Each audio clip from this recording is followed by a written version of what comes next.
Varicose veins కి సరైన చికిత్స కోసం సంప్రదించండి ఎవిస్ హాస్పిటల్. నమస్తే రమగారు. నమస్తే రమగారు, మీరు అడప చిరంజీవి గారివి కొన్ని స్టోరీస్ చెప్పారు, చాలా బాగున్నాయి. ఆయన ఇంకేమన్నా ఉన్నాయా మనం చెప్పుకోదగ్గ? ఉన్నాయి. ఆయన మొత్తం 10 కథలకు పర్మిషన్ ఇచ్చారు. అబ్బా. అవి కాకుండా 3 క్రైమ్ నావెల్స్ పంపించారు. క్రైమ్ హారర్ చెప్పడం కొంచెం కష్టం అని నేను బాగా చెప్పలేనేమో. బాగుంటుంది రమగారు, ఎప్పుడు చెప్పలేదు మీరు. బాగుంటుంది కానీ ఆలోచిస్తున్నాను అనమాట. గాలి బంగ్లా ఒకటి చెప్పమన్నారు, కొంచెం పంపించి చాలా రోజులు అయింది. అవునా? కానీ ఇంకా దాని మీద ధైర్యం లేదు. నేను అంత టెంపో మెయింటైన్ చేయగలనో లేదో అని నాకు డౌట్ అన్నమాట. అసలు స్టోరీలో మీరు దేనికి ఆలోచించక్కర్లా, ఏ రసమైనా పండించగలరు. చూడాలి, ఒకటి తప్ప మనం చెప్పుకోకూడదు, చెప్పేస్తాను. అయితే ఇందులో నుంచి క్లాసిక్ బుక్స్ వాళ్ళు ప్రింట్ చేసిన వజ్రాల దీవి. ఇందులో నుంచి రవ్వల మేడ, అంతే. ఇగో రవ్వల మేడ కథ చెప్దాం. కాదు, వజ్రాల దీవి కూడా చెప్దాం. వజ్రాల దీవి అనే బుక్ లో రవ్వల మేడ స్టోరీనా? ఇందులో 5 ఉన్నాయి. ఈ వజ్రాల దీవి కూడా ఉంది, అది వచ్చే వారం చెప్దాము. రైట్. ఇవాళకి రవ్వల మేడ చెప్పుకుందాం. మనం బ్రీఫ్ గానే చేస్తున్నాం, ఎందుకంటే ఈ పుస్తకం కొనిపించి చదివించాలని నా కోరిక. బ్రీఫ్ చేస్తున్నా, కథ అంతా ఎలాబరేట్ గా నేను చదివిందంతా మీకు చెప్తే ఇంకా మీరు కొనుక్కోరు పుస్తకం.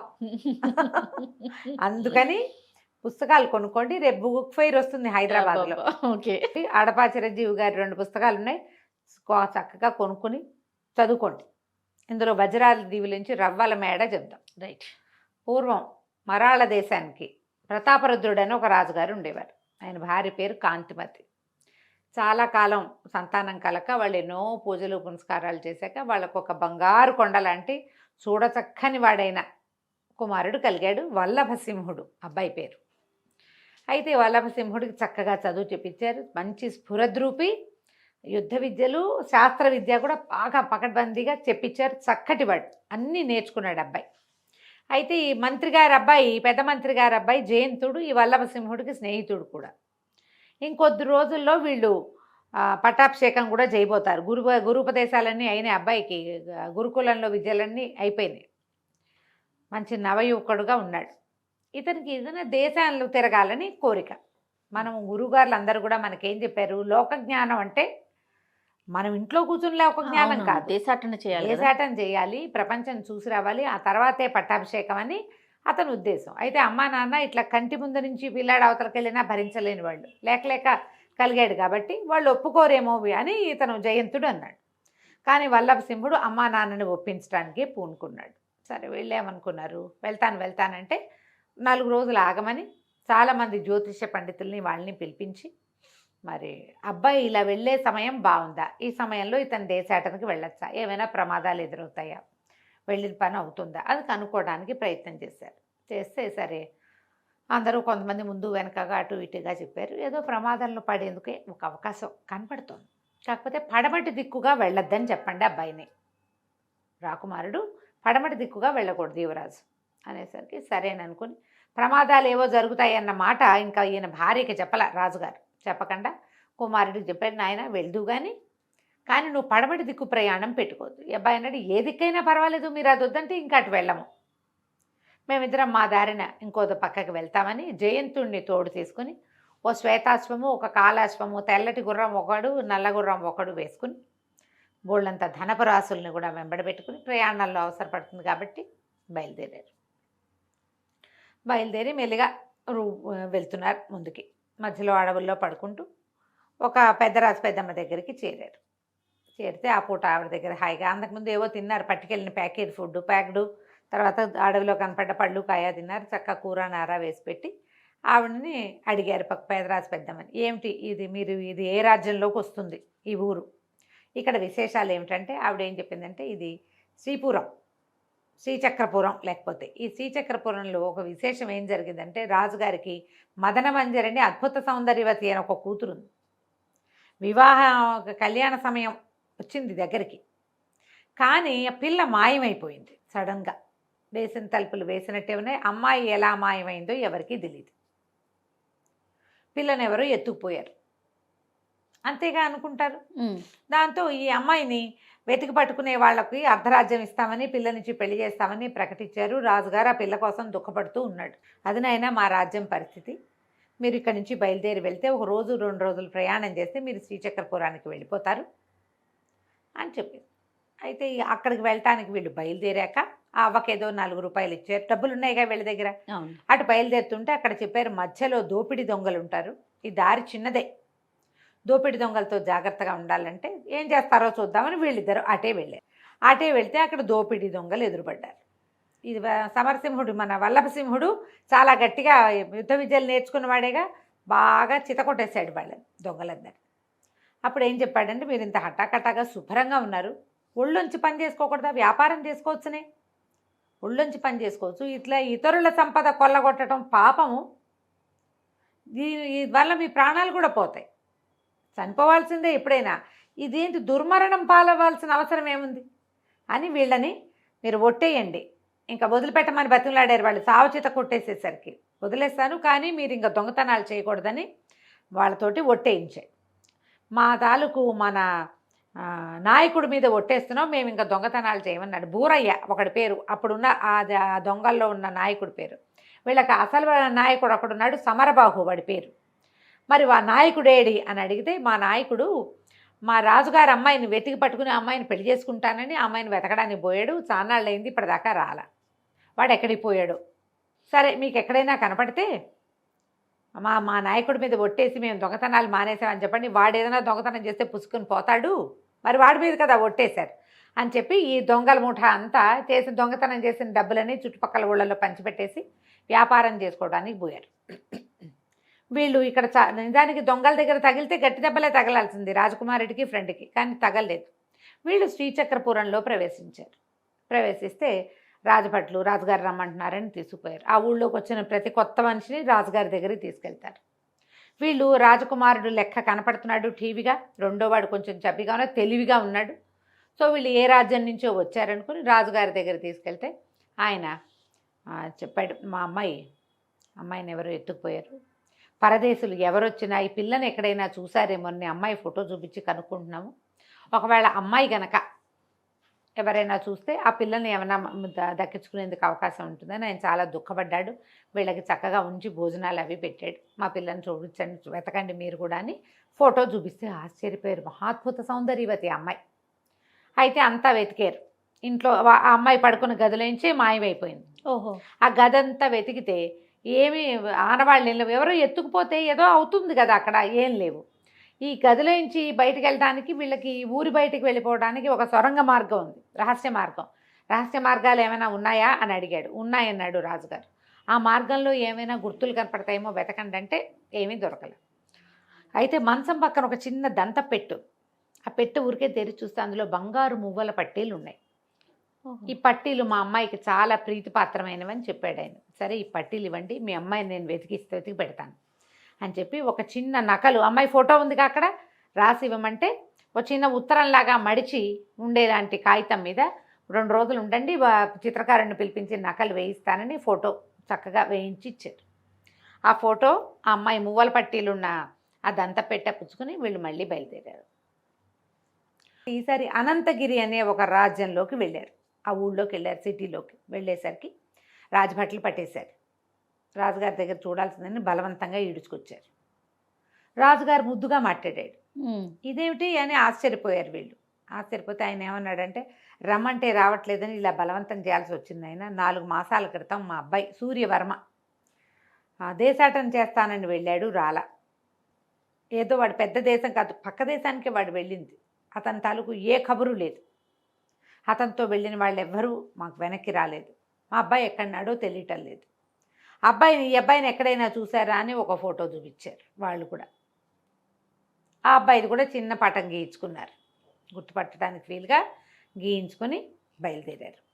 ఈ బయలుదేరితే వీళ్ళకి ఏం డౌటు, ఇప్పుడు రాజకుమార్తె మదనమంజరి తనంతట తనే వెళ్ళిందేమోనన్న అనుమానం ఉంది వల్లభసింహుడికి. ఈ అబ్బాయి మగపిల్లవాడు కదా, ఆడపిల్లలు వెళ్ళటం వేరు, మగపిల్లలు వెళ్ళటం వేరు, ఆ కాలమే వేరు. సరే అదేమిటో తెలుసుకోవాలంటే ప్రయాణం చేయాలి, ముందుకి ప్రయాణం చేసి వెళ్తే కానీ మనకి ఏమీ తెలీదు.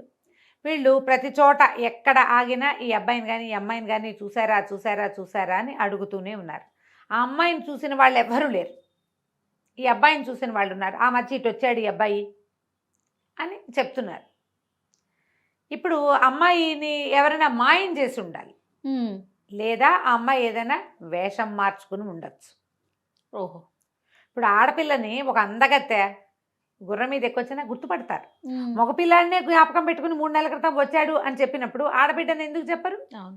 చెప్తారంటే ఆ అమ్మాయి అది అయి ఉండాలి, వేషం మార్చుకుని ఉండొచ్చు, లేదా ఏ రాక్షసుడో ఏ మాంత్రికుడో అట్లాగైనా అయి ఉండొచ్చు. ఈ ప్రతి ఊర్లోనూ ఈ అమ్మాయిని అబ్బాయిని ఎంక్వైరీ చేస్తూనే ఉన్నారు.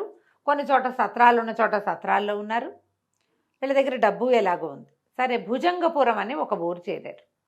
చేరితే ఇక్కడ ఏదైనా బస దొరుకుతుందా అంటే ఒక రాజుగారిని నిర్మించింది ఒక సత్రం ఉంది, వెళ్ళమన్నారు. అది ఎట్లా ఉందంటే ఒక అర్ధచంద్రాకారంగా ఉన్న సత్రం. అది బయట ఒక సావెడ్లాగా ఉంది.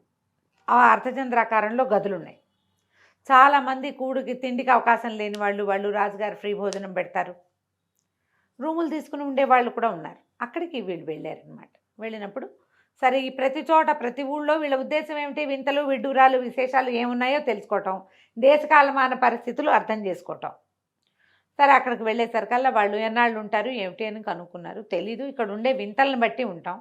చాలా వింతలు ఉంటే ఎక్కువ రోజులు ఉంటాం. ఆ వింత ఏమిటి? ఇక్కడ విడ్డూరమే ఉంది, కాకపోతే మీరు దాని జోలికి వెళ్ళొద్దని చెప్పాడు సత్రం ఆయన. ఆ గుమాస్తాలు ఎవరో ఉంటారుగా, ఇది మేనేజరు. అదేమిటి అంటే ఇక్కడ ఒక రవ్వల మేడనుంది, మీరు ఊరంతా తిరిగి చూడొచ్చు. ఇట్లాంటి సత్రాలు 2-3 ఉన్నాయి. చాలామంది పెద్దవాళ్ళు సత్రాలు ఆశ్రయించుకుని ఉంటారు.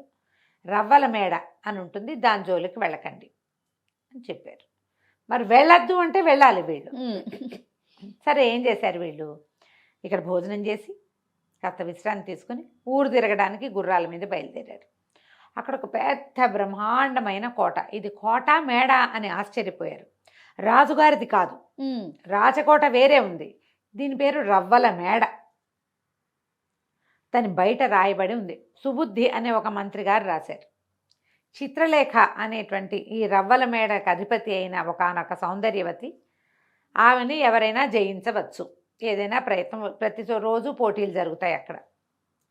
ఎవరైతే పోటీలో గెలుపొందుతారో వారిని ఆమె వివాహం చేసుకుంటుంది. సాహసవంతులు ఎవరైనా రావచ్చు. ఓడిన వాడు దాసుడుగా ఇక్కడే ఉండిపోవాలి. ఓకే. బయట గోడ మీద కొన్ని ఫోటోలు వేళ్లాడగట్టి ఉన్నాయి. కొంతమంది పేర్లు కూడా ఉన్నాయి. వీళ్ళు అప్పుడు చూశారు. అందులో ఒకడు సూర్యవర్మ, అనంతగిరి యువరాజు. ఇంకొకడు దొంగల నాయకుడైన సమరబాహు, వాడు కూడా అక్కడే ఉన్నాడు. ఇంకా కొన్ని పేర్లు ఉన్నాయి, ఓ 10 మంది పేర్లు, వాళ్ళ ఫోటోలు. వీళ్ళు సూర్యవర్మని గుర్తుపట్టారు, ఈ అబ్బాయిని, ఈ సమరబాహుని గుర్తుపట్టారు. ఏమిటి ఇక్కడ సంగతి సందర్భం అని కనుక్కోవటానికి మళ్ళీ వెళ్ళి అక్కడ వెళ్దామనుకున్నారు. అయితే ఈవిడ ఎదురుగుండా ఆ రవ్వల మేడ సౌందర్యం ఎంత అద్భుతంగా ఉందంటే, అది మేడ కాదు, అది కోటలాగా ఉంది. వజ్రాలు పొదిగిన గోడలవి, అందుకే రవ్వల మేడ అని పేరు. ఎంత సౌందర్యవంతంగా ఉందో. కొంతమంది ఊరికే ఆ పరమ సౌందర్య రాసి అయినటువంటి చిత్రలేఖను చూడడానికి వచ్చేవాళ్ళు కూడా ఉన్నారు. చూసి వెనక్కి వెళ్ళిపోయేవాళ్ళు, పోటీలో పాల్గొని ఆమెకి దాసులైపోయిన వాళ్ళు. ఆ దగ్గర పిచ్చి రకాల ఎన్ని రకాల పనులు చేయిస్తారు. రాజకుమారుడైనా గడ్డి పీకాల్సిందే, వంట చేయాల్సిందే, అక్కడ గాడిదలైనా కాయాలి. పోటీలో పాల్గొని ఓడిపోయారా, అంతే కదా. అవి 3 పోటీలు. మొదట విద్య, జ్ఞానం, తర్వాత యుద్ధ విద్యలు, మూడోది తెలివితేటలు. ఇవి ప్రదర్శన. అసలు మూడో దానికి చేరేవాడే ఎవడు ఉండడు. ఒక దాంట్లో ఓడిపోయేవాళ్ళు కొంతమంది దాసులు, రెండో దాంట్లో కూడా వచ్చి ఓడిపోయేవాళ్ళు ఇంకొంతమంది, 2 గెలిచి మూడో దాంట్లో దొరికిపోయేవాళ్ళు ఇంకొంతమంది. అసలు మూడో దాని పోటీ చాలా తక్కువ జరిగింది అక్కడ. ఈ ఇంత సౌందర్య రాసి ఇది అనేసరికల్లా ఏదో ఉంది ఇందులోనే అనిపిస్తోంది వీళ్ళకి. ఈ కోటకి ఎదురుగుండా ఒక ముసలావిడ అద్భుతంగా వంట చేస్తుంది. ఆవిడ కొంతమంది ఆడవాళ్ళని పెట్టుకుని బోళ్ళని రకాల వంటలు వండుతూ ఈ కోట చూడడానికి వచ్చే వాళ్ళకి దగ్గర బిజినెస్, హాయిగా వంట భోజనాలు, రకరకాల పిండి వంటలు వండటం. సాయంత్రం అయ్యేసరికి సరే వీళ్ళేమన్నారు, ఇప్పుడు మనకి దీని సంగతి తెలియాలంటే ఏం చేయాలని ఆలోచించి ఆ వంటలు వండే ముసలామని మేము ఉండే దీని దగ్గరికి, మన పూటకోళ్ళు ఇల్లు లాంటిది ఉంది కదా, వీళ్ళు ఉన్నారు, రాజుగారు కట్టించిన ధర్మశాలకి కొంత ఫుడ్ ఐటమ్స్ పంపించమన్నారు. గారెలు, బూర్లు, అప్పచ్చులు చేసి పంపించమని డబ్బులు ఇచ్చారు. సరే, వీళ్ళు ఊరంతా తిరిగి అక్కడే చేరేసరికి ఈ వంటకాలు పుచ్చుకుని ఈ ఆడవాళ్ళంతా అక్కడికి వచ్చారు. ఆ మొత్తం ఆ లోపల ఉన్న ఆ సత్రంలో ఉన్న వాళ్ళందరికీ పిండి వంటలు పంచిపెట్టారు. ఇప్పుడు మగపిల్లలు 2, రాజుగారు అబ్బాయి, మంత్రి గారు అబ్బాయిను. జయంతుడు వల్లభసింహుడు చక్కగా పంచిపెట్టి తర్వాత అప్పుడు వాళ్ళ దగ్గర నుంచి విషయం రాబట్టారు ఇక్కడ ఏం జరుగుతోంది ఈ ఊళ్ళో అని. ఎవరో ఒక ఆవిడ మహాద్భుత సౌందర్యవతి అయిన ఒక వేశ్య ఒక ఆవిడ ఒక రాజుగారికి ప్రేయసిగా ఉంది ఓకే. ఉండేది. ఆవిడ రాజుని వివాహం చేసుకోవాలని భావించింది. ఆయన వివాహానికి వడంబడలేదు. వడంబడకపోతే ఆయనకి రాణి అంటే చాలా ప్రేమ, ఈవిడతోటి కూడా స్నేహం ఉంది. అయితే ఈవిడ ఏం చేసింది, ఆవిడని ఒక రాణిగారిని చంపడానికి అట్లా ప్రయత్నం చేసింది. ఏదో చేసేసరికల్లా రాజు ఏం చేశాడు, ఆవిడని తన్ని తగిలేశాడు. తను తగిలేస్తే దేవదాసిని ఆవిడ ఏం చేస్తే అప్పటికే ఆమె గర్భవతిగా ఉంది, చాలా సౌందర్యవతి. రాజుగారు ఎంతో సంపద ఇచ్చాడు ఆవిడకి, ఆవిడతో స్నేహంగా ఉన్నన్నాళ్ళు. ఆవిడ తన సంపద అంతా మూట కట్టుకుని గర్భంలో ఉన్న శిశువుతో సహా ఈ ఊరు వచ్చేసింది, ఈ భుజంగపురం. వచ్చి పిల్లని ఆవిడకే ఆడపిల్ల పుట్టింది. ఆ పిల్ల కూడా పరమాత్మత సౌందర్యవతి, రాచకూతురు కూడా కదా. అయితే ఆవిడ ఏం చేసింది, కూతురికి ఎన్నో విద్యలు నేర్పి, ఎన్ని రకాల విద్యలో నేర్పి ఆ పిల్లతోటి ఈ రవ్వల మేడ కట్టించి అమ్మాయిని అందులో ఉంచింది. రాజులని హ్యూమిలేట్ చేయటం ఆవిడ యొక్క జీవితాశయం. ఒక రాజు వల్ల తను అవమానపడ్డాను కాబట్టి తమ దగ్గరికి వచ్చిన ఏ రాజు అయినా సరే వాడిని దాస్యం చేయాల్సిందే. ఓహో. మగవాళ్ళు క్రూరులు దుర్మార్గులు, వాళ్ళని అణిచెయ్యాలి, వాళ్ళని కాలు కింద పెట్టి ఉంచాలి. అలాంటి భావాలు పురుషద్వేషాన్ని నూరిపోసింది కూతురికి. ఆ నూరిపోసిన పురుషద్వేషంతో ఈ చంద్రలేఖ ఈ చిత్రలేఖగా ఇక్కడ ఉండి ఈ అమ్మాయి అన్ని రకాల విద్యలు రావడంతో ఈ దేశపు రాజుగారు కూడా ఆమెను కంట్రోల్ చేయలేకపోయాడు. ఎవరైతే ఆమె నుంచి దగ్గర ఓడిపోతారో వాడి దగ్గర ఉన్న ప్రతి పావలా ఓడగొట్టించి తీసుకుంటుంది. ఏ రాజ్యం నుంచి అయినా రాజు వచ్చాడంటే ఆ రాజ్యపు సొత్తు అంతా ఈ అమ్మాయి సొంతం. అదంతా పోటీలో ఉంటుంది ముందే. అవునులేండి. రోడ్డు మీద నుంచి వచ్చిన వాడు ఇంట్లోకి వెళ్ళిపోయి దాసుడైపోతాడు. పెద్ద పెద్ద రాజ్యాల నుంచి వచ్చిన వాళ్ళు రాజ్యం ఆమెకు వశం చేయాల్సింది సంపదంతా. అట్లా అందరివి గోల్డ్ ఓడగొట్టేస్తుంది. ఈ వచ్చిన వాళ్ళందరూ దాసులుగా ఆ ఇంట్లో పనిచేస్తూ ఆ రవల మేడలో పనిచేస్తూ అక్కడే పడి ఉంటారు. ఇది ఇక్కడ కథ.